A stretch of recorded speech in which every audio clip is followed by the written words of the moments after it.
Hello guys, in this video I'm going to show you how to fix the slowness in Databricks. I'm using Databricks free edition and there is slowness. I have faced a lot of slowness running this uh, simple query and I fixed that. So once you are trying to run some command or you are trying to use this serverless, you may get slowness. So how to fix that?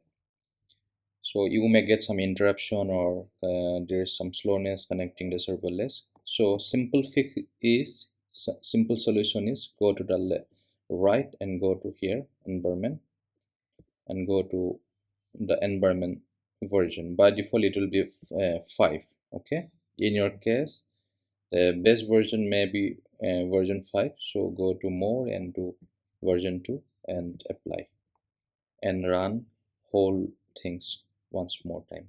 So this will fix your issue. Thank you.